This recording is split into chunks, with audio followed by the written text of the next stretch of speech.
जब आरब ने देखा कि इशिका रोते रोते सो गई है तो धीरे से उसे बेड पर सुलाया और ध्यान से उसके चेहरे को देखने लगा। इन दिनों कितना मुरझाया हुआ था उसका चेहरा। सच में बिना किसी कसूर के वह बचपन से ही कितना कुछ झेलती आई है और अब शायद उसका सब्र जवाब दे दिया था। मगर अब नहीं। आरब ने भी मन ही मन निश्चय किया कि अब वह भी इशिका को कोई दुख नहीं होने देगा। उसे भी खुश रहने का अधिकार है और वह सारी खुशियां वह खुद उसे देगा। ऐसा सोचते उसने शिखा के माथे को चूम लिया और उसे ब्लैंकेट उड़ाकर सुला दिया। मगर खुद अभी भी जाग रहा था क्योंकि उसकी आंखों से नींद कोसों दूर थी। वह शिखा के बारे में सोचने लगा और सोचते सोचते उस समय में पहुंच गया जब वह शिखा से पहली बार मिला था। एयरपोर्ट की वह लड़ाई किसी चलचित्र की भांति उसके जहन में चलने लगी और उसके बाद की वो तमाम मुलाकात भी। फ्लैशबैक। आरब को पता चला कि अनंत की शादी अनन्या से करवाने में इशिका का बहुत बड़ा हाथ है, तो उसके दिल में इशिका के लिए खास जगह बनने लगी थी। अनंत की शादी के बाद उसने खुद से पहली बार इशिका को अपनी तरफ से दोस्ती का ऑफर किया था, मगर इशिका मुझे इसकी ज़रूरत नहीं है कहकर वहाँ से चली जाती है। उसके एटीट्यूड को देखकर आरब मुस्कुरा दिया और बोला, तुम इतनी भी बुरी नहीं हो मिस गलतफहमी। इशिका वहां से चली गई थी मगर आरब काफी देर तक वहीं खड़ा उसके बारे में सोचकर मुस्कुराता रहा। तभी पीछे से अनंत आया और उसके कंधे पर हाथ रखा तो वह चौंक गया। क्या बात है, बड़ा अकेले अकेले मुस्कुराया जा रहा है? नहीं, कुछ भी नहीं। आरब आज पहली बार खुद की हरकतों पर झेप रहा था। अगर मैं गलत नहीं सोच रहा हूँ तो इशिका को देखकर मुस्कुरा रहा था ना? हाँ। आरब के मुंह से अचानक निकल गया। फिर जब उसे ध्यान आया तो वह बोला, नहीं नहीं। ये देखकर अनंत मुस्कुरा दिया। सही जा रहे हो बेटे। ऐसी कोई बात नहीं है जैसा तू सोच रहा है। आरब अपने कंधे पर से हाथ हटाता हुआ बोला। तो फिर इतना मुस्कुराया क्यों जा रहा है? अनंत अपनी भौहें सिकोड़कर बोला। इशिका ने तुम्हारी इतनी मदद की तो मैंने उसे थैंक यू बोला, तो वह ये कहकर चली गई कि नहीं चाहिए। एक सॉरी ही तो था, रख लेती, मगर नहीं। मिस गलतफहमी है ही एटीट्यूड की दुकान। बस यही सब सोचकर मुस्कुरा रहा था। आरब ने जवाब दिया। अच्छा ठीक है, चल अंदर चलते हैं। इतना कहकर आरब को अनंत अपने साथ अंदर ले गया। अनंत को आरब ने एक्सप्लेन तो कर दिया मगर सच ये था कि उस दिन पहली बार था जब इशिका के लिए उसके मन में एक सॉफ्ट कॉर्नर ने जन्म लिया था, जो वक्त के साथ आगे धीरे धीरे बढ़ता ही गया। अनंत की शादी के अगले दिन रोहित जाकर अनन्या को पगफेरे की रस्म के लिए लेकर आया तो उसके साथ ही अभ्यम और इशिका भी चली आई और अनु को देखते ही खुशी से उसे गले लगाकर बोली, चल अनन्या, हम तुझे पगफेरों की रस्म के लिए लेके आए हैं। ये देखकर अनन्या की आंखों में आंसू आ गए। हैं? क्या हुआ तुझे? अनंत ने परेशान किया क्या? इशिका सब कुछ समझते हुए भी वहां खड़े अनंत को छेड़ते हुए बोली, तू बस एक बार मुझे बता, अगर उसने तुझे परेशान किया तो मैं अभी इसका थोपड़ा तोड़ दूंगी। हाँ तो तुझे इसके अलावा और आता भी क्या है? अब अगर तुझे कोई रुलाएगा तो और मैं क्या कर सकती हूँ? मुझे अनंत ने नहीं रुलाया है, अनन्या प्यार से अनंत को देखते हुए बोली। तो फिर ये आंसू? ये तो खुशी के आंसू है, अनन्या बोली। मैंने कभी सोचा भी नहीं था कि मुझे दोबारा से मायका मिल जाएगा। भीख में नहीं मिलते हैं रिश्ते। किसी का उसके आंसू पोंछते हुए बोली। कमाया है तूने अपना मायका। चल अब ज़्यादा सेंटी होने की ज़रूरत नहीं है। फिर एक बंगले से दूसरे बंगले तक का सफ़र पग फेरों के लिए इस्तेमाल हुआ। आरब को आजकल पता नहीं क्या हो गया था, वह तो हर जगह बस इशिका को चुपचाप देखता रह रहा था और इशिका उसे ऐसे खुद को देखते हुए देखकर चिढ़ रही थी।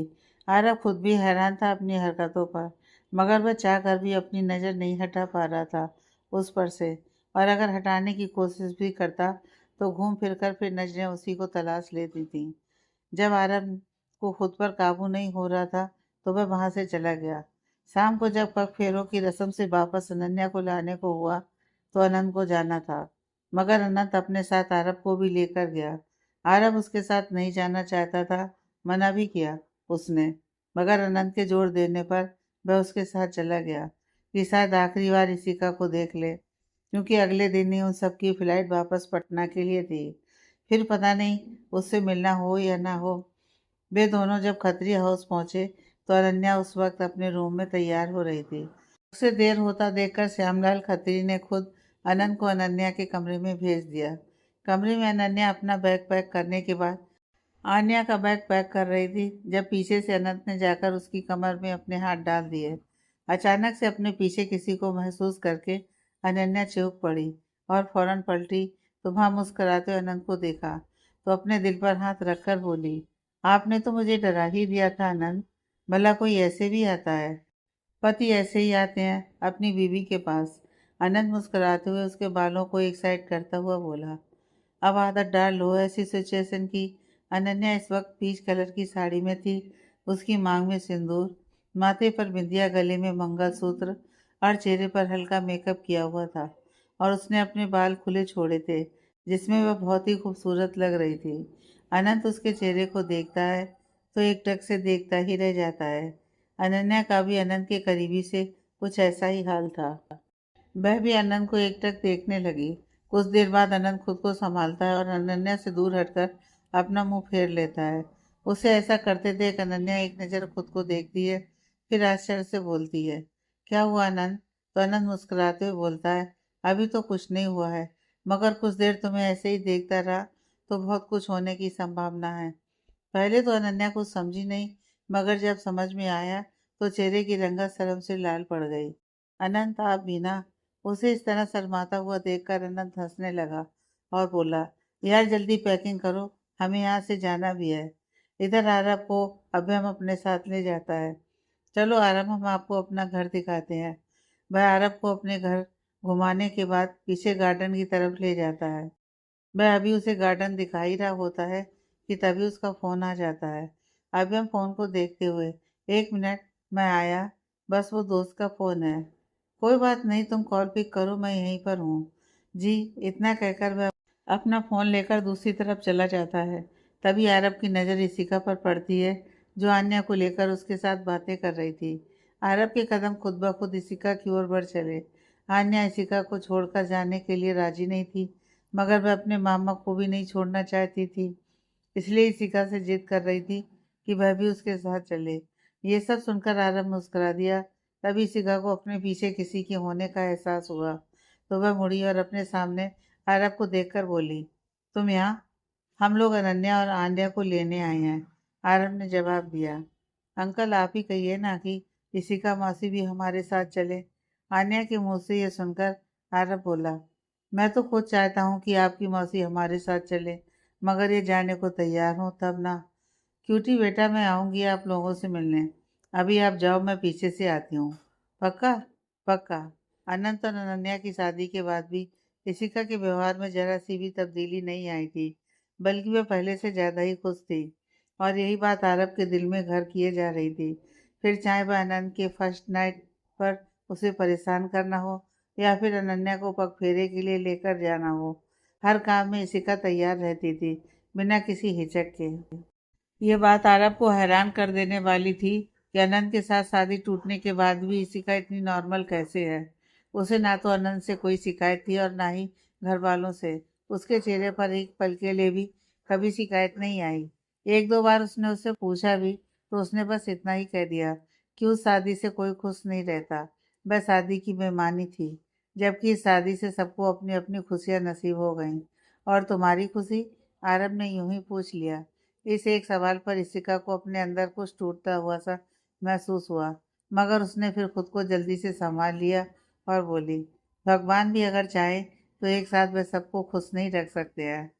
अगर मेरे नसीब में होगी तो मुझे भी खुशियाँ जरूर मिलेंगी। इतना कहकर इशिका वहाँ से चली गई। आरब ने पहली बार उसकी आंखों में हल्की सी नमी देखी थी। वह आगे भी कुछ पूछना चाहता था, मगर इशिका ने उसे मौका ही नहीं दिया। इशिका वहां से चुपचाप चली गई। आरब ने आज पहली बार इशिका जैसी मजबूत लड़की की आंखों में हल्की सी नमी देखी थी।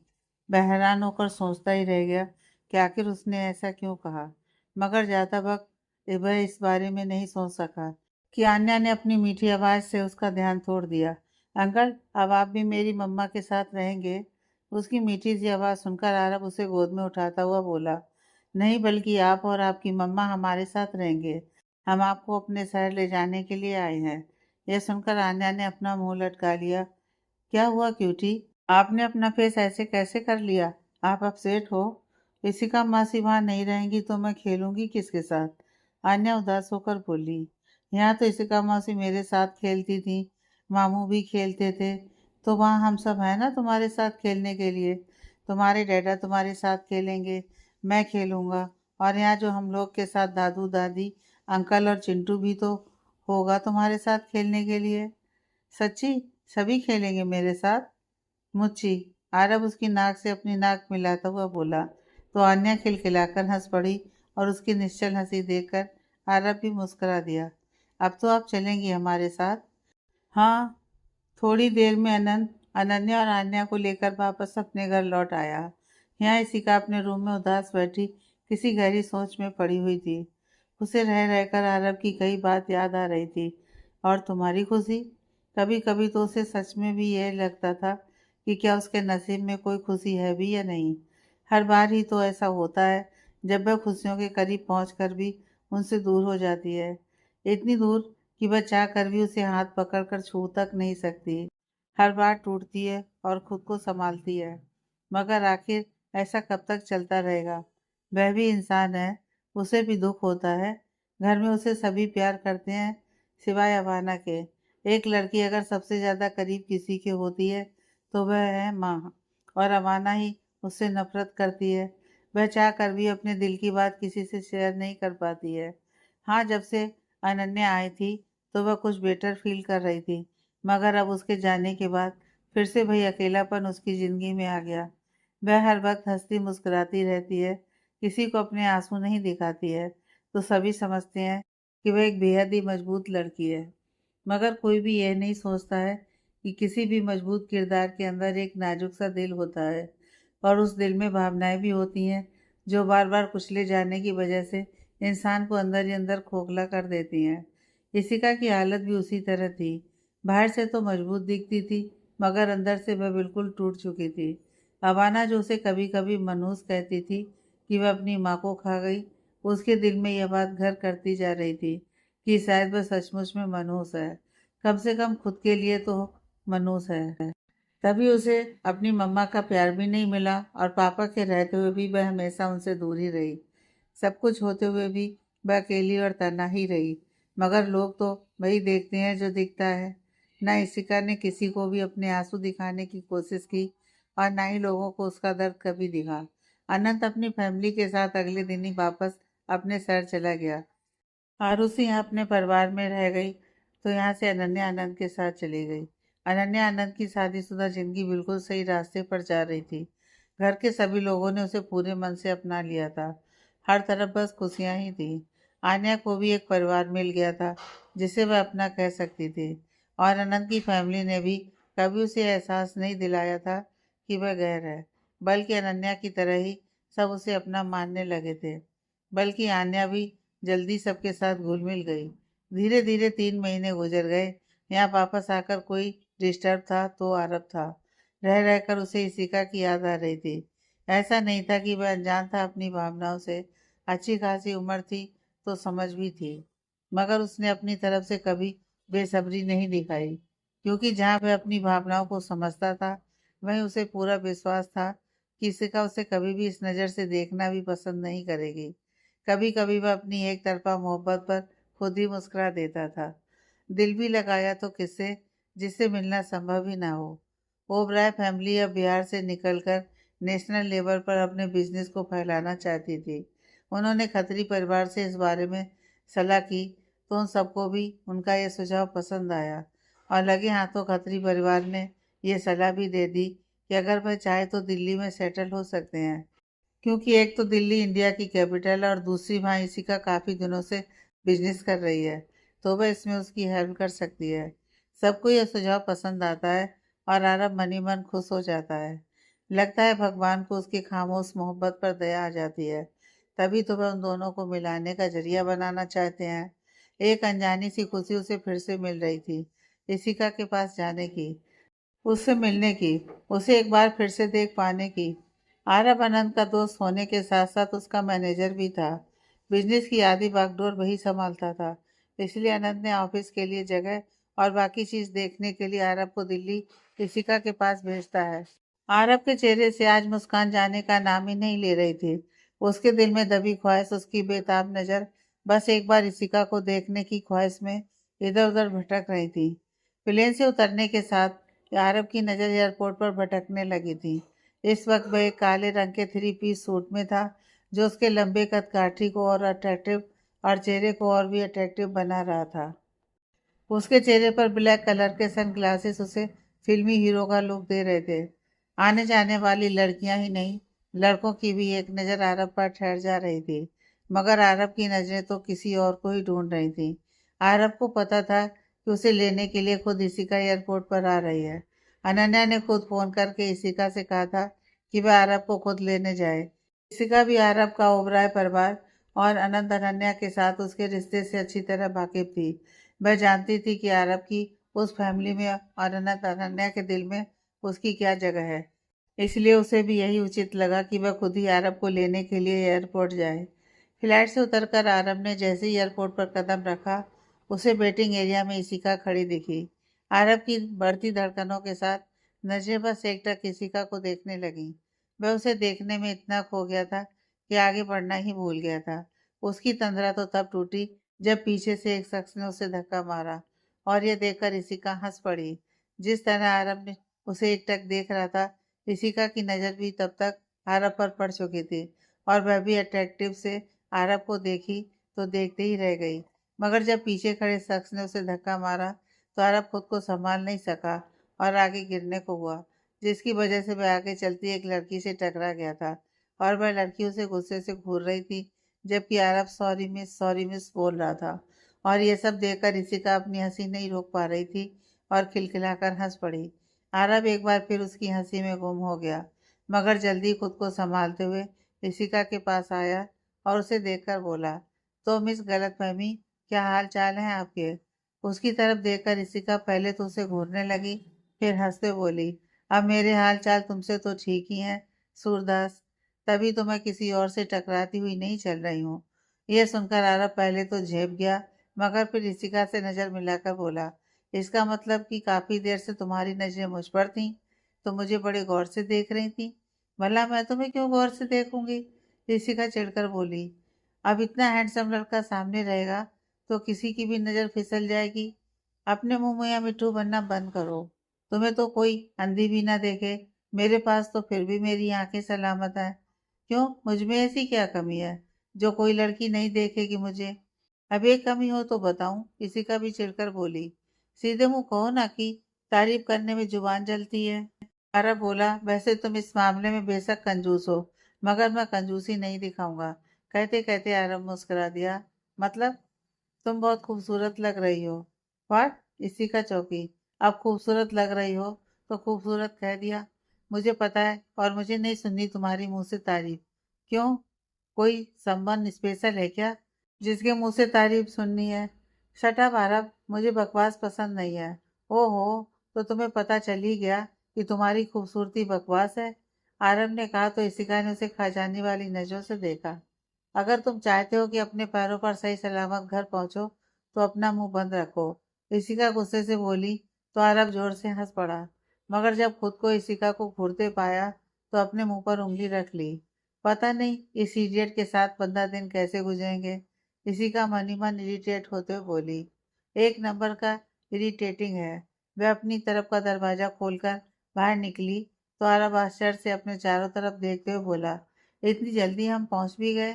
मुझे तो समय का बिल्कुल भी पता नहीं चला, और मेरे लिए समय काटना इतना मुश्किल हो रहा था कि मुझे आज ये 1 घंटे का सफ़र पूरे दिन जैसा लगा। इसी का अभी भी चिड़ी हुई थी, और इतना कहकर वह गुस्से में आगे बढ़ी। तभी अंदर जाते हुए अचानक से उसका पैर मुड़ गया और वह लड़खड़ा गई, मगर इससे पहले कि वह गिरती, आरब अपनी फुर्ती का सबूत देता हुआ उसके पास पहुंच गया और उसे अपनी बाहों में थाम लिया। इस वक्त आरब को यह पल बहुत ही हसीन पल लग रहे थे, जब इसिका उसकी बाहों में थी। डर के कारण अपनी आंखें बंद किए हुए इस वक्त उसका चेहरा बिल्कुल मासूम लग रहा था।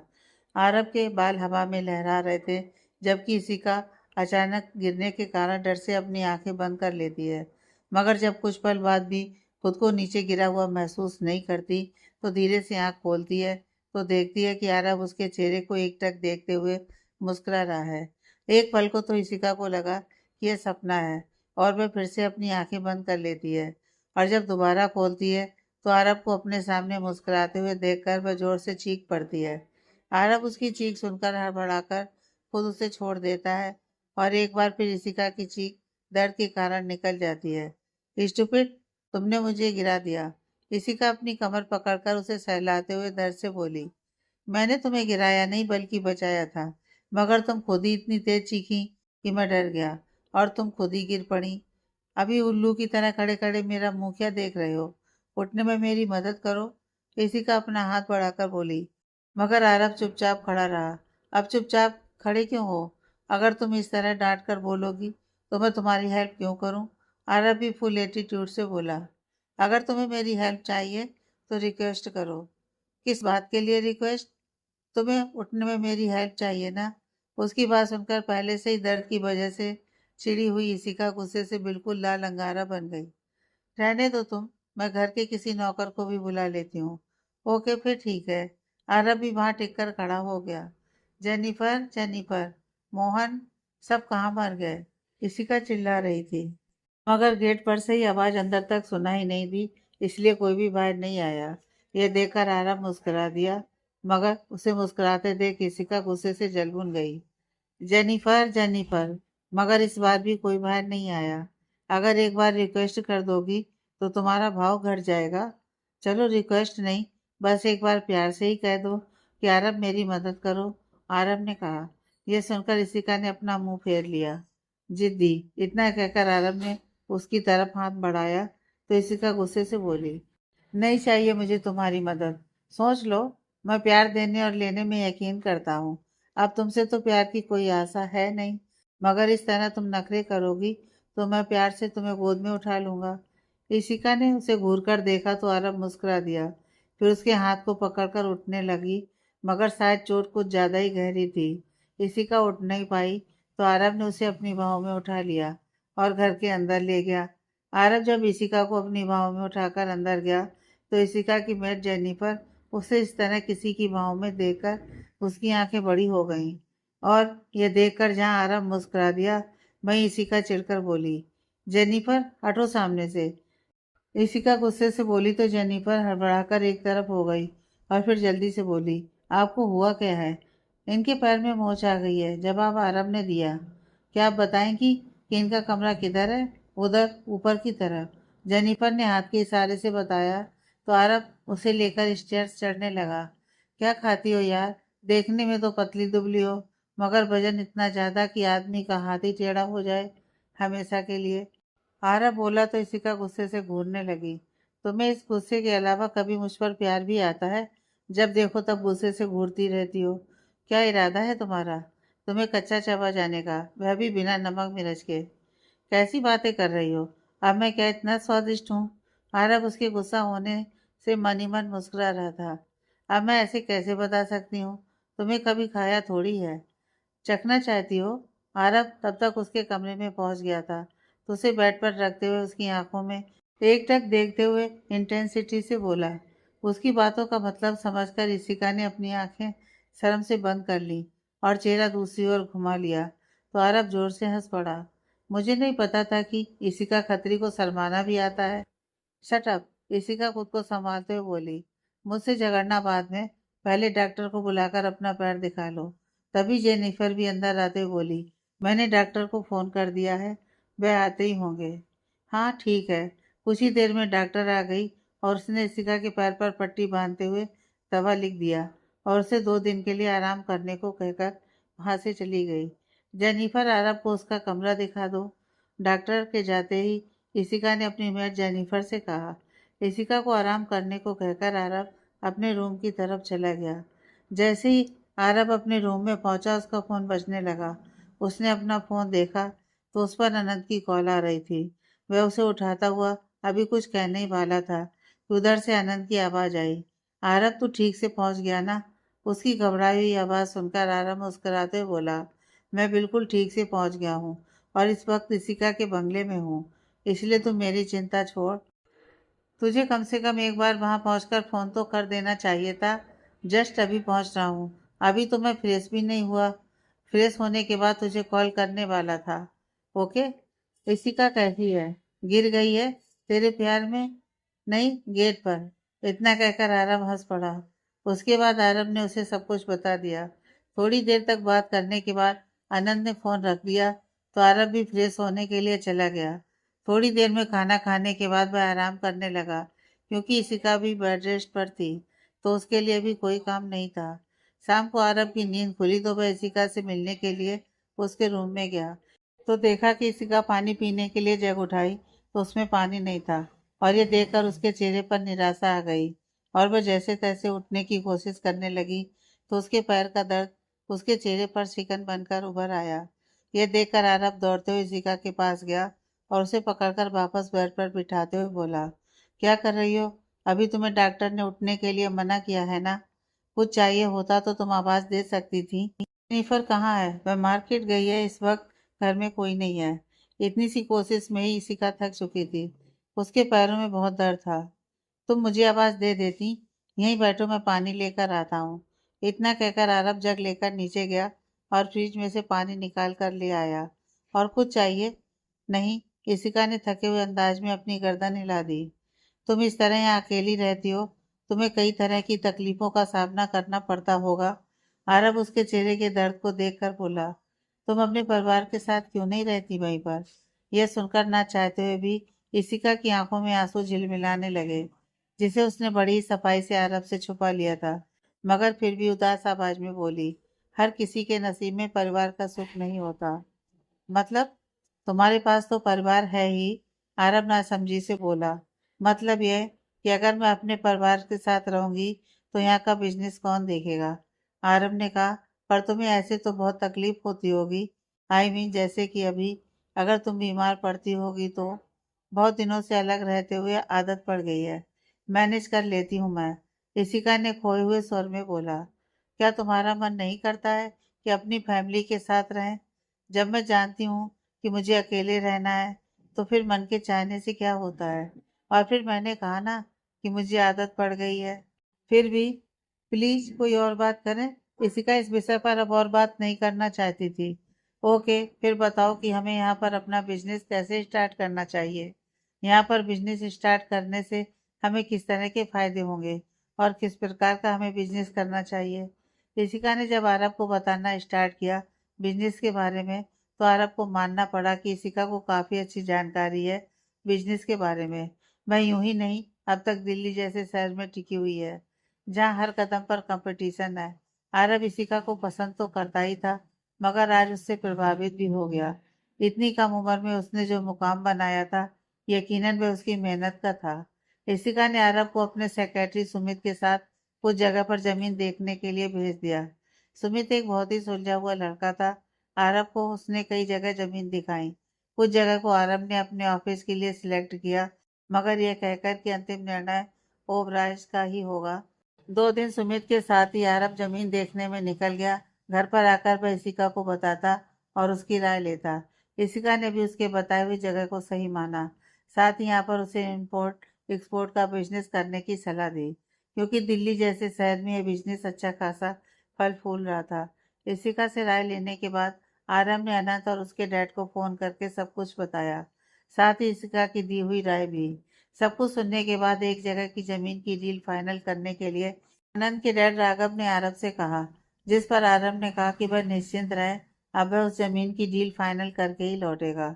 2 दिन के रेस्ट के बाद अब इशिका पूरी तरह से फिट थी और आज वह आरब को उस जमीन के मालिक से मिलवाने के लिए ले जा रही थी।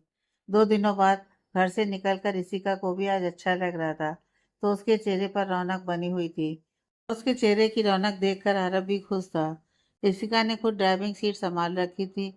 तुम्हें यह शहर कैसा लगा आरब? कल तक सुमित के साथ घूमते हुए दिल्ली की सड़क इतनी अच्छी नहीं लग रही थी, मगर आज तुम्हारे साथ बहुत अच्छा लग रहा है। आरब ने मुस्कुराकर कहा, तो इशिका उसे घूर कर देखी और बोली, फ्लर्ट कर रहे हो मेरे साथ? अरे मैंने ऐसा भी क्या कह दिया जो तुम गुस्सा हो रही हो? मैंने तो बस इतना ही कहा कि तुम्हारे साथ अच्छा लग रहा है। वैसे भी सुमित मेरे लिए एक अजनबी था, मगर तुम जान पहचान की हो, ऊपर से लड़की हो, उसके ऊपर से खूबसूरत हो, और खूबसूरत लड़की के साथ सफर का आनंद तो आएगा ही ना। स्टॉप इट आरब। आरब हल्के से हंस दिया। ये सचमुच में इरिटेटिंग है। इसी का भी भुनभुनाते हुए गाड़ी आगे बढ़ा दी। उनकी मीटिंग इस वक्त एक 5 स्टार होटल के रेस्टोरेंट में लंच पर थी। इशिका और आरव जब वहां पहुंचे तो उस जमीन के मालिक मिस्टर बंसल ऑलरेडी वहां पर बैठे हुए उनका इंतजार कर रहे थे। I am sorry Shri Bansal, आपको इंतजार करना पड़ा। इशिका बंसल से हाथ मिलाने के लिए आगे बढ़ाकर बोली। बंसल ने भी पहले इशिका से फिर आरव से हाथ मिलाया और फिर बैठकर बातें करने लगे। तो मिस्टर बंसल, आपने क्या सोचा है जमीन के बारे में? उसे आप हमें दे रहे हैं या? आरव ने जानबूझकर अपना वाक्य अधूरा छोड़ दिया। मिस्टर बंसल तुरंत बोल उठे। कैसी बातें कर रहे हैं आप मिस्टर आरव? आप इशिका जी के फ्रेंड हैं, साथ ही रिलेटिव भी। ना करने का तो सवाल ही नहीं उठता है। जब कहिए मैं इसे ओबराय कंपनी के नाम ट्रांसफर करने के लिए तैयार हूँ। यह सुनकर आरव को बहुत अच्छा लगा कि दिल्ली में इशिका की एक खास जगह है। डील फाइनल होने के बाद सभी ने मुस्कुरा दिया और फिर लंच करने लगे। लंच करने के बाद मिस्टर बंसल वहां से उठकर चले गए। अब क्या इरादा है? मिस्टर बंसल के जाते ही आरव ने इशिका से पूछा। तो इशिका बोली, कुछ देर के लिए मुझे ऑफिस जाना है। अगर तुम चाहो तो घर वापस जा सकते हो। और अकेले घर जाकर मैं क्या करूँगा? आराम करना, इशिका ने जवाब दिया। तुम्हें क्या मैं इतना बूढ़ा लगता हूँ जो हर 2 घंटे पर आराम करना जरूरी है? आरब चिढ़कर बोला। अगर तुम्हें बुरा ना लगे तो मैं तुम्हारे ऑफिस चलूं? मुझे बुरा नहीं लगेगा, मगर तुम बोर जरूर हो जाओगे। कोई नहीं, मैं मैनेज कर लूंगा। ओके, फिर चलो। थोड़ी देर में दोनों गाड़ी में बैठकर चल दिए। कुछ ही देर बाद गाड़ी इशिका के ऑफिस के बाहर आकर रुकी। दिल्ली शहर का सबसे बड़ा तो नहीं, मगर काफी अच्छी बिल्डिंग थी उसके ऑफिस की। 7 मंजिला ऑफिस केवल शीशों की बनी हुई नजर आ रही थी। Nice building. आरव ने बिल्डिंग को बाहर से एक नज़र देखकर कहा। थैंक्स, चलो अंदर चलते हैं, इशिका बोली। इशिका की ऑफिस बाहर से जितनी खूबसूरत थी, अंदर से उतनी ही शानदार भी। हर चीज़ परफेक्ट थी। इशिका आरव को अपने साथ लिए 7वें फ्लोर पर चली गई। वहीं उसका ऑफिस था। लिफ्ट से निकलकर जब वे दोनों इशिका के केबिन में गए तो एक बार फिर आरव की निगाहों में उसके लिए तारीफ दिखने लगी। इशिका का ऑफिस बहुत ही शानदार था। हर एक चीज़ परफेक्ट, निगाहों को सुकून देने वाला। फिर चाहे वह उसके ऑफिस की दीवारों का रंग हो या फिर उसके बैठने की चेयर, सामने रखा शानदार टेबल हो या फिर दीवारों पर लगी पेंटिंग, हर चीज़ सिर्फ परफेक्ट ही नहीं बल्कि खूबसूरत भी थी। तुमने अपना केबिन तो बहुत ही शानदार बनाया है। इनफैक्ट अनंत का केबिन भी इतना खूबसूरत नहीं है। आरब इशिका की तारीफ करते हुए बोला। दिल्ली अपने आप में बेस्ट है, इसलिए यहाँ की चीज़ तो वहाँ से बेस्ट होनी ही है, इशिका ने जवाब दिया और फिर उसे बैठने का इशारा कर इंटरकॉम पर 2 कॉफ़ी भेजने का ऑर्डर दिया। थोड़ी देर में प्यून 2 कप कॉफ़ी लेकर अंदर आया तो इशिका ने उसे सुमित को जरूरी फाइलों के साथ अपने केबिन में बुलाया। थोड़ी देर में सुमित जरूरी फाइल लेकर इशिका के केबिन में आया तो इशिका आरब को देखकर बोली, तुम ये फाइल यहीं पर रख दो। और आरब, अगर तुम चाहो तो तब तक ऑफिस घूम सकते हो, जब तक मैं थोड़ी देर यहाँ काम कर लूँ।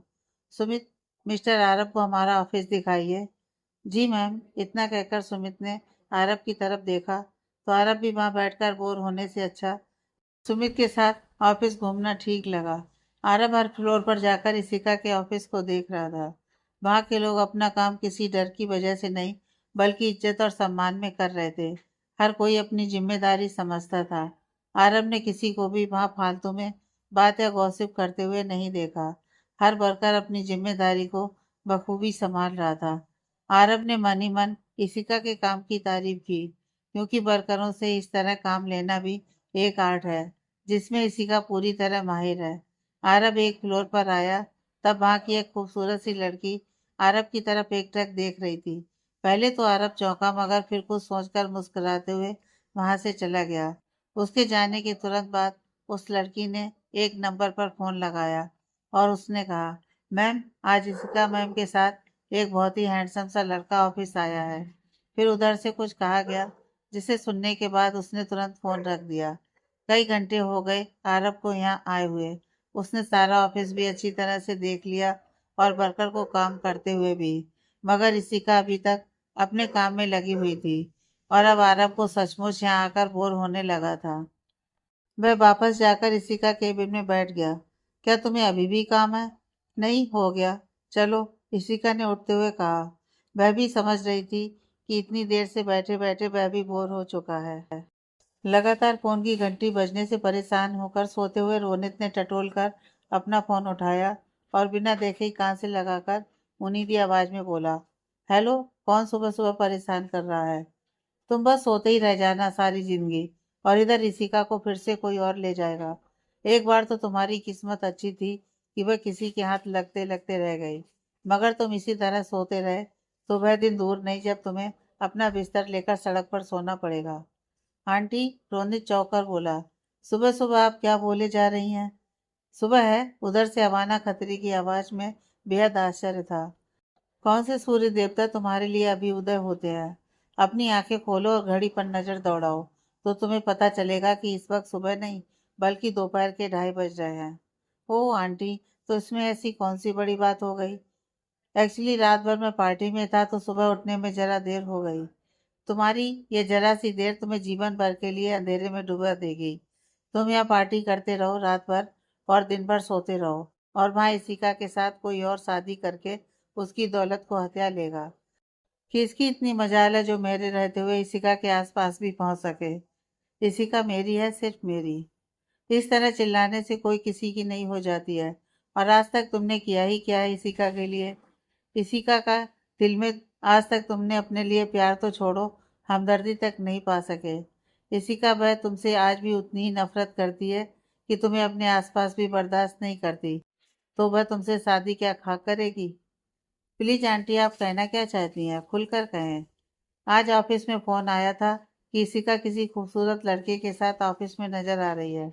मैं चाहती हूँ कि तुम तुरंत दिल्ली जाओ और इसिका के आसपास रहकर पता करो कि वह लड़का कौन है और उससे इसिका का क्या रिश्ता है। जी आंटी, मैं आज ही दिल्ली के लिए निकलता हूँ। इतना कहकर रोनित ने फोन रख दिया। क्या तुम्हें अभी भी काम है? आरब इसिका को देखकर बोला। नहीं, हो गया, चलो चलते हैं। इसिका उठते हुए बोली तो आरब ने राहत की एक लंबी सांस ली। थैंक गॉड, वरना मैं तो यहाँ आकर बोर ही हो रहा था। क्या तुम अपने ऑफिस में भी इसी तरह बोर होते हो? बिल्कुल नहीं, वहाँ काम होता है तो समय कितनी तेजी से निकल जाता है, पता ही नहीं चलता। मगर यहाँ काम नहीं था ना, इसलिए। कोई नहीं, चलो। इतना कहकर इसी का आगे बढ़ गई तो आरब उसके पीछे पीछे चल दिया। आरब जैसे ही नीचे वाले फ्लोर पर पहुंचा, एक बार फिर उसे किसी की नज़र खुद पर महसूस हुई तो ना चाहते हुए भी आरब की नज़र और ध्यान उस लड़की पर चला गया जो सुबह उसे एकटक देख रही थी। आरब ने उस लड़की को अपनी फोटो खींचते हुए देखा तो उसकी भौहें सिकुड़ गईं। वह इसिका से तुरंत बोला, तुम नीचे चलो, मैं 2 मिनट में आया। पहले तो इसिका ने उसे आश्चर्य से देखा कि भला इसे यहाँ कौन सा काम पड़ गया।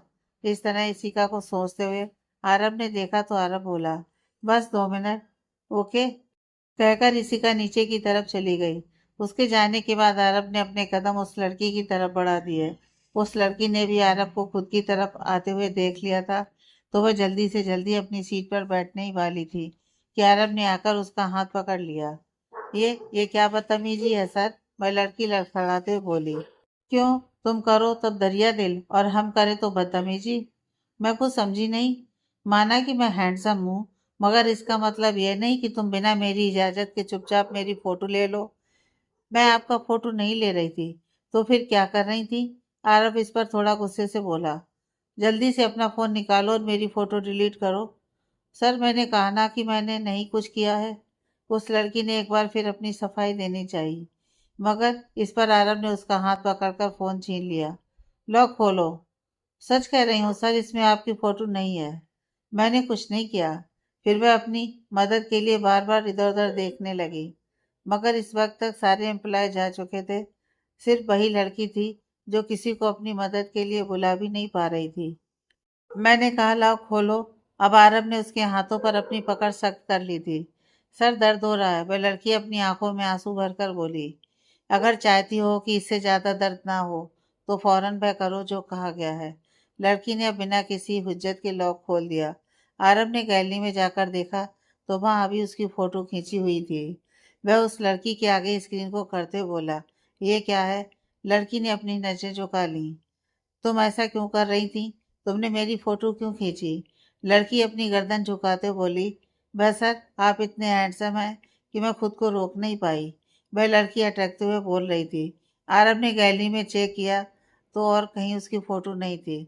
उसने अपनी फोटो डिलीट कर उस लड़की के हाथों में उसका फ़ोन देते हुए बोला, माना कि मैं हैंडसम हूँ, मगर मेरा फ़ोटो भी मेरे दिल की तरह सिर्फ एक के पास रहेगा, हर किसी के पास नहीं।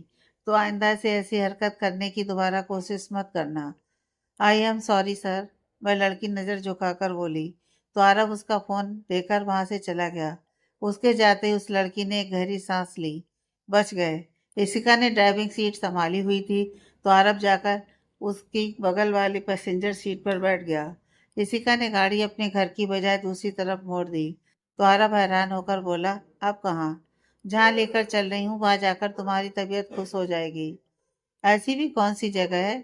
तुम्हें दिल्ली की सबसे मशहूर चांदनी चौक की फेमस खेमचंद दौलत की चाट खिलाने ले जा रही हूँ। इशिका मुस्कुराते हुए बोली। ऐसी भी क्या खास बात है इस चाट में? एक बार खाकर देखोगे तो फिर खुद ही जान जाओगे। इशिका की बात सुनकर आरव बस मुस्कुरा दिया। इशिका उसे लेकर चांदनी चौक पहुंची तो चांदनी चौक की रौनक देखकर आरव सरप्राइज रह गया। वाकई में बहुत खूबसूरत जगह है ये। इशिका ने पहले उसे चांदनी चौक घुमाया, जहां उन्होंने थोड़ी बहुत शॉपिंग भी की। एक जगह एक दुकान पर आरव ने दो झुमके खरीदे। झुमकों को देखकर इशिका आरव को आश्चर्य से देखने लगी। तुम झुमकों का क्या करोगे? कहीं तुम इन्हें पहनने वाले तो नहीं हो? यह सुनकर आरव मुस्कुरा दिया और बोला, अभी मेरा दिमाग अपनी जगह पर है, इसलिए ऐसी बेहुदा हरकत तो बिल्कुल भी नहीं करूंगा। तो फिर तुमने ये झुमके क्यों खरीदे हैं? अनन्या के लिए। वह एक जोड़ी झुमका इशिका को दिखाते हुए बोला, इसे मैं अनन्या को गिफ्ट देने वाला हूँ। उसकी शादी में देने के लिए मैंने झुमके खरीदे थे, मगर उस समय मैं उसे दे नहीं पाया। और फिर शादी हुई तो ऐसी सिचुएशन में हुई कि मैं उसे कोई गिफ्ट भी नहीं दे पाया था। और आज यहाँ झुमके देखने के बाद मुझे ऐसा लगता है कि मुझे अनन्या को ये गिफ्ट करना चाहिए। बताओ तुम कैसे लगेंगे उस पर? बहुत अच्छे। इशिका उन झुमकों को देखते हुए बोली, अनु पर बहुत खिलेंगे, मगर ये दूसरा किसके लिए लिया है? अपनी गर्लफ्रेंड के लिए। तुम्हारी गर्लफ्रेंड है कोई? आरव उसके इस सवाल पर चिढ़ गया। क्यों मेरी गर्लफ्रेंड नहीं हो सकती? उसकी इस तरह चिढ़ने पर इशिका हंस दी। हो क्यों नहीं सकती है? मैंने तो बस ऐसे ही पूछ लिया, क्योंकि आज तक मैंने या किसी ने तुम्हारी गर्लफ्रेंड के बारे में सुना भी नहीं है। अब हर किसी को ढोल पीट कर बताना जरूरी है कि मेरी गर्लफ्रेंड है? ओहो, तो सीक्रेट गर्लफ्रेंड है। आरब मुस्कुरा दिया। वैसे कब देने वाले हो उसे ये झुमके? सही मौका आने पर। इतना कहकर उसने उन दोनों झुमकों को अपनी जेब के हवाले कर दिया। उसके बाद उन दोनों ने घूम घूम कर इधर उधर थोड़ी शॉपिंग की और फिर फेमस खेमचंद की दौलत चाट खाने के लिए चल दिए। वहाँ अच्छी खासी भीड़ लगी हुई थी। लोगों को उनकी चाट खाने के लिए इंतजार करते हुए देखा। आरब और इशिका को भी कुछ देर के इंतजार के बाद चाट मिली। इशिका तो यहाँ की चाट की दीवानी थी। वह झट से अपनी प्लेट अपनी तरफ खींचते हुए ऐसे मुंह बनाई जैसे खाने के लिए कितनी बेसब्र हो रही हो। आरब उसकी इस बचकाना हरकत को देखकर मुस्कुरा दिया और मन ही मन सोचने लगा कि इसे ऐसे देखकर भला कौन कहेगा कि इतनी बड़ी बिजनेस वूमैन है। आरब ने एक चम्मच चाट मुंह में डाली। मानना पड़ा उसे कि वाकई यहाँ बहुत ही अच्छी चाट मिलती है। दोनों ने अपना चाट फिनिश किया और जब उठने लगे तो आरब इशिका को वहीं बैठने को बोला और उसकी तरफ झुकने लगा। आरब के इस बिहेवियर को देखकर इशिका को बहुत हैरानी हुई और वह पीछे सरकते हुए बोली, क्या क्या कर रहे हो? यह कहकर उसने इशिका के होठों के किनारे लगे जूठन को पोंछा। अब ठीक है चलो। अरब के इतना करीब आने पर एक पल को इशिका की सांसें थमसी गई थीं। उसके अड़ते इशिका ने एक गहरी सांस ली और फिर मन ही मन मुस्कुरा उठी कि वह भी पता नहीं क्या सोचने लग गई थी। वहां से निकलकर दोनों वापस अपनी कार में आए और वापस इशिका के विला की तरफ चल पड़े। इशिका और अरब दोनों का दिन काफी अच्छा गुजरा था। दोनों ही बहुत खुश थे, मगर ये उनकी खुशी ज्यादा देर की मेहमान साबित नहीं हुई। इशिका ने जैसे ही अपने घर में कदम रखा, सामने हाल के सोफे पर रोनित को बैठा देखकर जहां आश्चर्य से उसकी आंखें फैल गईं, वहीं कड़वाहट से मुंह भर गया। चाट का सारा स्वाद ही नीम की तरह कड़वा लगने लगा। आरब ने भी जब रोनित को यहाँ देखा तो उसके चेहरे के एक्सप्रेशन अजीब तरीके के हो गए थे। अनन्या के मुंह से वह कई बार रोनित के बारे में सुन चुकी थी और उसके इरादों के बारे में भी अच्छी तरह से वह जानता था। इसलिए इस वक्त उसका वहाँ होना इशिका के साथ आरब का मूड भी खराब हो गया। तुम यहाँ क्या कर रहे हो? इशिका अपना गुस्सा संभाल नहीं सकी और रोने से बोली। ये कैसा सवाल है इशिका डार्लिंग? रोनित सोफे से उठकर उनके करीब आता हुआ बोला। मेरे और तुम्हारी शादी के चर्चे घर में चल रहे हैं, मगर उससे पहले हम दोनों एक दूसरे को अच्छी तरह से जानते हैं और रिलेटिव भी हैं। तो ऐसे में मेरा यहाँ आना क्या गलत हो गया? फिर वह अरब की तरफ घूर कर देखते हुए, मेरे यहाँ आने पर कहीं तुम्हारी प्राइवेसी में कोई खलल तो नहीं पड़ गया, जो तुम्हारा मूड एकदम से बिगड़ गया? वरना अंदर आते हुए तो तुम दोनों बहुत खुश नजर आ रहे थे। उसकी ऐसी घटिया बातें सुनकर अरब को भी इतना गुस्सा आ रहा था कि उसका दिल कर रहा था कि अभी के अभी रोनित का मुंह तोड़ दे। मगर वह अभी कुछ बोलता तब तक किसी का बोल पड़ी, अपनी जुबान पर लगाम दो रोनित। तुम हमारे रिलेटिव हो तो इसका मतलब यह नहीं कि कुछ भी कहने का तुम्हें अधिकार मिल गया है। सॉरी सॉरी, अगर तुम्हें बुरा लग गया हो तो। वह क्या है ना, इतने बड़े घर में अगर तुम अकेली किसी जवान लड़के के साथ रहोगी तो। फिर वह अरब की तरफ देखकर बेशर्मी से मुस्कुरा दिया। उसकी ऐसी बातें सुनकर अरब का दिमाग एकदम से भन्ना गया। वह रोनित की बातों का जवाब देते हुए बोला, वह क्या है ना रोनित, हर किसी के दिमाग में गटर का संडास भरा हुआ नहीं होता है, इसलिए हर कोई हमारे रिश्ते को गलत निगाह से नहीं देखेगा। और एक बात, अगर तुम रिलेटिव होकर यहाँ रह सकते हो, आ जा सकते हो, तो मैं भी इसी का रिलेटिव ही हूँ। अरे लगता है तुम तो बुरा मान गए यार। अब मैं तो बस ये कह रहा था कि लोगों के दिमाग का कोई भरोसा भी नहीं है ना? आजकल लोग कितनी जल्दी दूसरों पर कीचड़ उछालने लगते हैं। अगर इंसान अपनी नीयत साफ रखे तो दुनिया उसे साफ ही नजर आएगी। गुड नाइट इशिका, इतना कहकर आरव अपने कमरे की तरफ चला गया। उसके जाते इशिका गुस्से से रोनित को घूरने लगी। What happened? मैंने ऐसा कुछ भी नहीं किया जो तुम मुझे ऐसा लुक दे रही हो। रोनित लापरवाही से बोला। वैसे अच्छा हुआ कि आरव चला गया। अब हम दोनों साथ में कुछ क्वालिटी टाइम स्पेंड कर सकेंगे। आखिर हमारी शादी होने वाली है। Come on. इतना कहकर उसने इशिका का हाथ पकड़ लिया। रोनित की बकवास बातें सुनकर इशिका ने एक नज़र अपने हाथ पर डाली जो रोनित ने पकड़ा हुआ था, और फिर उसने गुस्से में उसे एक थप्पड़ खींचकर लगा दिया। रोनित अपने गाल पर हाथ रख इशिका को एकटक देख रहा था। आइंदा से अगर तुमने मुझ पर अपना हक जताने की कोशिश की ना, तो दिल्ली में तुम्हें ऐसा गायब करवाऊंगी कि फिर पूरी दुनिया भी मिलकर ढूंढेगी ना, तो तुम किसी को नजर नहीं आओगे। अगर यहाँ आए हो तो चुपचाप खाओ पियो और यहाँ से चले जाओ, समझे? इतना कहकर इशिका भी अपने कमरे की तरफ चली गई। रोनित भाई गाल पर हाथ रख मूर्खों की तरह खड़ा था, जबकि यह नज़ारा ऊपर से देखते हुए आरब मुस्कुरा रहा था। आरब इस वक्त अपने बेड पर लेटा हुआ था और लगातार इशिका के बारे में सोचता जा रहा था। वह जितनी बार इशिका के बारे में सोचता, उतना ही उसके ख्यालों में डूबता जाता, और हर बार उसके बारे में सोचकर उसकी मुस्कान और भी गहरी होती जाती। क्या लड़की है यार, आरब खुद से बोला। रोनित को एक पल में उसकी औकात बता दी। इतनी जोर का थप्पड़ मारा कि फिर उसे चाट की दुकान का सीन याद आ गया कि जब वह इशिका के करीब जाकर उसके मुंह में लगी जूठन को पोंछ रहा था, तो इस तरह से इशिका के करीब आने पर कैसे उसकी धड़कनें बढ़ गई थीं। अगर उसने वक्त रहते वह खुद को नहीं संभालता तो शायद कुछ ऐसा कर जाता कि उसे भी रोनित की तरह थप्पड़ खाना पड़ता। और यह सोचते ही उसके होठों पर फिर से मुस्कान खिल गई। साथ ही उसका हाथ खुद ब खुद गाल पर चला गया। अभी वह अपने ख्यालों में खोया ही था कि बजते हुए फोन की रिंग ने उसका ध्यान इशिका से हटा दिया। उसने फोन उठाकर देखा तो अनन्या कॉलिंग आ रहा था। झट से उसने फोन उठाया। हेलो। हेलो आरब, कैसे हो? वहां जाकर इतने बिजी हो गए कि एक बार फोन तक नहीं किया तुमने। अनन्या की आवाज में फिक्र के साथ शिकायत भी नजर आ रही थी। मैं यहाँ काम से आया हूँ तो काम में बिजी तो रहूंगा ही ना। वैसे तुम बताओ, तुम्हारी शादीशुदा जिंदगी कैसे चल रही है? एकदम मस्त। तभी फोन से अनंत की आवाज आई। और इतनी अच्छी चल रही है कि अगर तू देख लेगा तो तुम्हारा भी मन अभी शादी करने के लिए मचल उठेगा। उसकी बातें सुनकर आरव हल्के से हंस देता है। ऋषिका कहाँ है? तभी अनन्या की आवाज आई। अपने रूम में है, क्यों, क्या हुआ? मैंने उसे कॉल किया मगर उठा ही नहीं रही थी, शायद बाथरूम में होगी। फिर आरव को सोचते बोला, तुम थोड़ी देर बाद कॉल कर लेना, उसे अच्छा लगेगा।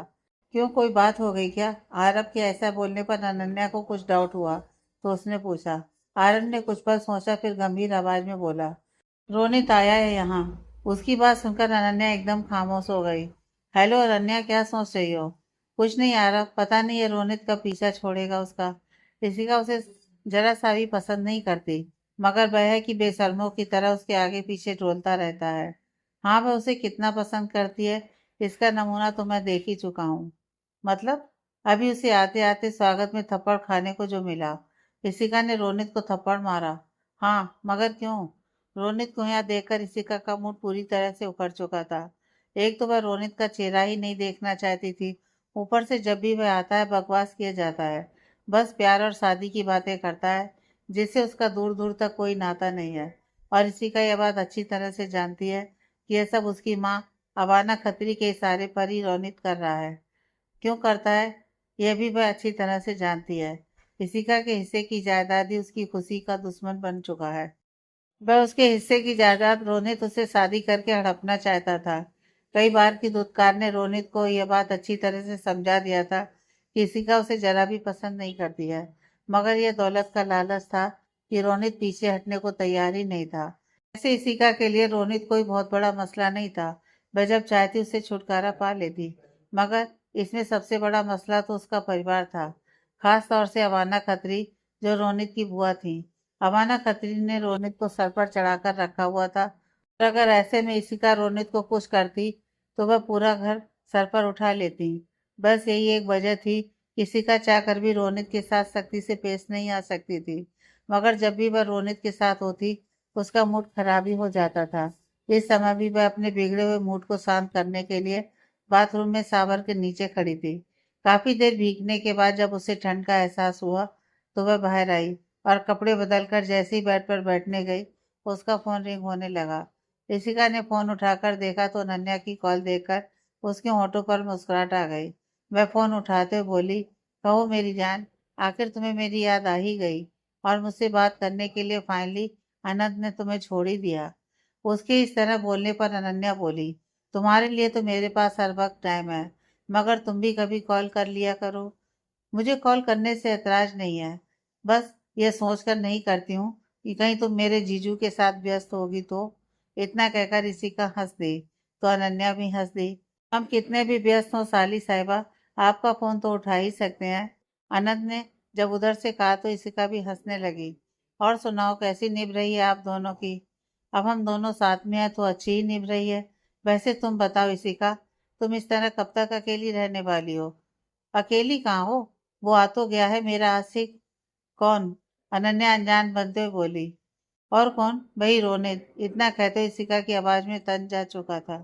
कुछ कहा क्या उसने? अनन्या ने फिर से पूछा तो ऋषिका उसी करवाट के साथ बोली, और क्या बोलेगा वह? रट्टू तोते की तरह पिछले कई सालों से बस एक ही बात तो बोलता रहता है कि वह मुझसे प्यार करता है और शादी करेगा।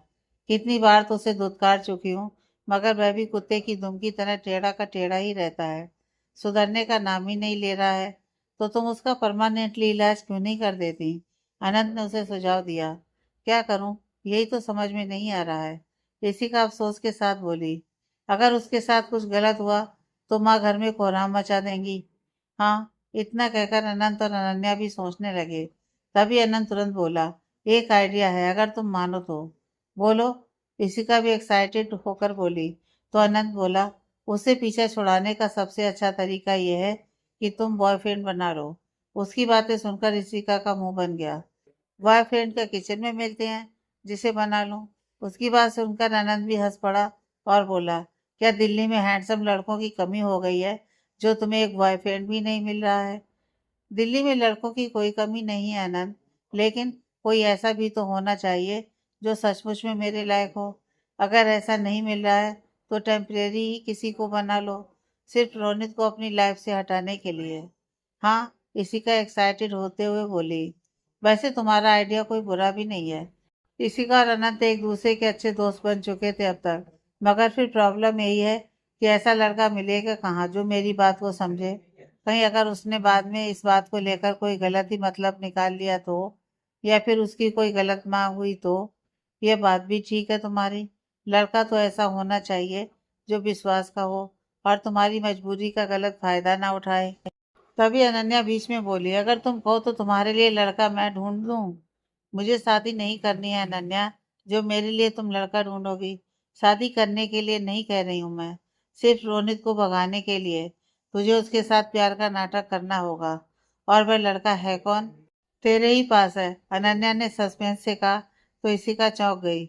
मेरे पास? जरा सा दिमाग पर जोर दे, इस वक्त तेरे पास कौन है? आरव? इशिका आश्चर्य से बोली। हाँ आरब, वह हमारी जान पहचान का भी है और तुम्हारी मजबूरी भी समझेगा। अगर तुम उसके साथ प्यार का नाटक करोगी तो रोनित भी यकीन कर लेगा और फिर हो सकता है कि वह तुम्हारी लाइफ से हमेशा हमेशा के लिए चेकआउट कर जाए। मगर आरब इस बात के लिए तैयार होगा? इशिका हिचकते हुए बोली। क्यों नहीं तैयार होगा? अनन्या अकड़कर बोली। अगर हम लोग उसे कहेंगे तो 1 मिनट में तैयार हो जाएगा। फिर ठीक है। मैं भी चाहती हूँ कि रोनित हमेशा हमेशा के लिए मेरी लाइफ से चला जाए और फिर कभी मुड़कर भी ना देखे। फिर थोड़ी देर बाद अनन्या और अनंत से बातें करने के बाद इशिका ने फोन रख दिया। अब उसके चेहरे पर सुकून था। उसने अपनी आंखें बंद कर लीं और एक सुकून की अच्छी नींद लेने के लिए ख्वाब की हसीन वादियों में विचरण करने लगी। इधर अनन्या ने आरब को फिर से फोन लगाया और उसे सारी बातें समझा दी। सुनकर ही आरब के पेट में तितलियां उड़ने लगीं। पता नहीं हकीकत में वह इशिका से कभी प्यार का इजहार कर भी पाएगा या नहीं, पर वह इस हसीन मौके को खुद के हाथों से जाने नहीं देना चाहता था। इसलिए खुशी खुशी उसने अनन्या की बात मान ली और वह भी प्यार के हसीन सपने देखते हुए बाहों के तकिए लेकर सो गया। तुमने इन सब में आरब को क्यों फंसा दिया? अनंत अनन्या की तरफ देखकर नाराजगी से बोला। वैसे भी आरब बस कुछ दिनों के लिए वहां गया है, उसके बाद तो वापस से उसे यहीं आना है। मगर अब हमारा बिजनेस तो वापस दिल्ली जा रहा है, तो वापस आरब को भी वहीं जाना है। अनन्या ने तर्क दिया। मगर तुम बोल रही हो कि इसी का सिर्फ उससे प्यार का नाटक करेगी। कहीं ऐसा ना हो कि आरब सचमुच में उसे दिल लगा बैठे और फिर उसका दिल ही टूट जाए। अनंत चिंतित होते हुए बोला। तो अनन्या अनंत को देखते हुए बोली। बिल्कुल बुद्धू हो तुम। मतलब? खुद को इस तरह बुद्धू कहे जाने पर अनंत चिढ़कर बोला। क्या? इतने दिन हो गए आपको आरब की आंखों में कुछ दिखा नहीं? क्या दिखा नहीं? अनंत अभी भी कंफ्यूज था। यही कि वह इशिका को चाहने लगा है। क्या बात कर रही हो? इसलिए तो बोल रही हूँ, एकदम बुद्धू हैं आप अनंत। मैंने आरब की नजरों में ही सब देख लिया था। जब भी इशिका का जिक्र होता है या उससे मिलने की बात होती तो आरब की आंखों में एक अलग ही चमक दिखाई देती थी। मुझे पक्का यकीन है कि आपका यह दोस्त बिल्कुल आपकी तरह बुद्धू होगा, जिस तरह अपने प्यार का इजहार करने में बरसों लगा दिए। यह भी इतनी जल्दी अपने प्यार का इजहार नहीं करने वाला है। इसलिए मैंने यह रास्ता सुझाया दोनों को, ताकि दोनों एक दूसरे के करीब आ सकें और एक दूसरे को समझ सकें। तब शायद आरब भी हिम्मत करके इशिका से अपने प्यार का इजहार कर सकेगा। तुम सच कह रही हो। अनंत उसे अभी भी सबकी निगाहों से देख रहा था। भला मुझे झूठ बोलकर क्या मिलेगा? अचानक ही अनंत ने अनन्या को अपनी बाहों में भर लिया और बोला। तो आखिर मेरा यार भी प्यार के चक्कर में पड़ गया। याहू! अनंत छोड़िए मुझे। कितना जोर से पकड़ा है कि मेरी हड्डियां टूट जाएंगी। सॉरी सॉरी, अनंत ने अपनी पकड़ ढीली करते हुए बोला। मगर छोड़ा नहीं और अब वह एकटक अनन्या को देख रहा था। अनन्या ने अपनी बहुओं को उचकाकर इशारे से पूछा। क्या है?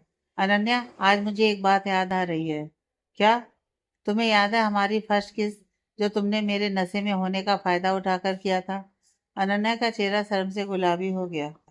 अनंत अनन्या के शर्म से गुलाबी हुए चेहरे को देखा तो मुस्कुरा उठा। फिर उसके चेहरे पर अपनी उंगली फिराते हुए बोला। उसके बाद हम दोनों की लड़ाई हुई थी और मैंने तुमसे अपनी किस वापस मांगी थी। उसकी बात सुनकर अनन्या खिलखिलाकर हंस दी। नॉट फेयर अनन्या, हंसने से काम नहीं चलेगा। तुमने आज तक मुझे मेरी किस वापस नहीं दी है। झूठ मत बोलिए अनंत। आपने अब तक ना जाने कितनी बार मुझे किस कर लिया है। हाँ तो मैंने किया ना हर बार। तुमने तो खुद से नहीं दिया है मुझे।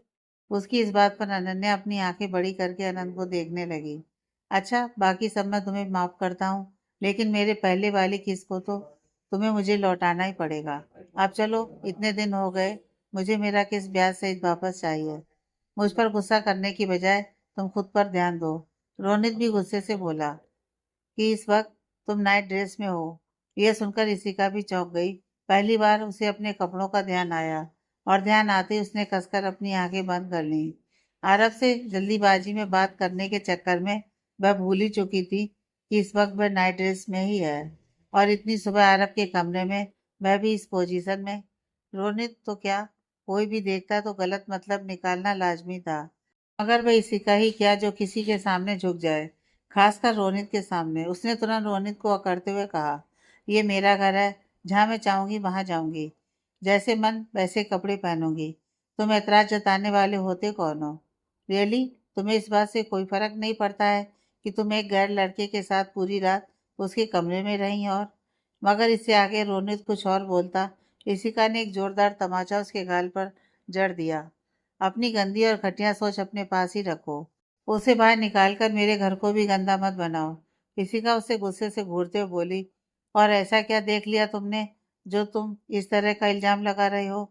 और अगर इल्जाम लगा ही दिया है तो एक बात मैं तुम्हें अच्छी तरह से बता दूं कि this is my personal life और मैं अपनी उस पर्सनल लाइफ में क्या करती हूँ none of your business. Rishika के इतना गुस्सा करने पर आरब तो उसे एकटक देखता ही रह गया। रोनित के इस तरह शब्द बोलने पर गुस्सा आरब को भी आया था, मगर ऋषिका वह तो झांसी की रानी बनी हुई थी और उसका थप्पड़ खाकर रोनित अपने गाल पर हाथ रखे उसी को घूर रहा था। कितने बेशरम हो तुम रोनित, कल भी आते आते थप्पड़ खा लिया और आज भी थप्पड़ खाकर अभी तक यहीं पर खड़े हो। आरब के इतना कहते ही रोनित ने उसे कुछ कहना चाहा, तभी आरब चीख कर बोला, गेट आउट। अगर तुम्हें तुम्हारे सवालों का जवाब मिल गया हो तो अब फौरन मेरे कमरे से बाहर निकलो। आरब गुस्से से बोला तो रोनित उन दोनों को घूरते हुए बाहर निकल गया। उसके बाद जाते ही आरब भी अपने कपड़े लेकर फटाफट बाथरूम में घुस गया। कुछ मिनट बाद जब आरब कपड़े चेंज कर बाहर आया तो पहले तो वह इशिका से नजर नहीं मिला पा रहा था, क्योंकि अभी कुछ देर पहले कमरे में आरब और इशिका के बीच जो कुछ भी हुआ था वह आरब को याद आने लगा था। और यही सब याद करते हुए इशिका ने भी अपनी आंखें बंद कर ली थी। मगर आरब ने जब इशिका को खुद ही नजर चुराते हुए देखा तो उसके होठों पर मुस्कान तैर गई। उसने इशिका को पहली बार शर्माते हुए देखा था। उसके बिलस किए हुए चेहरा उसे और भी ज्यादा हसीन बना रहा था।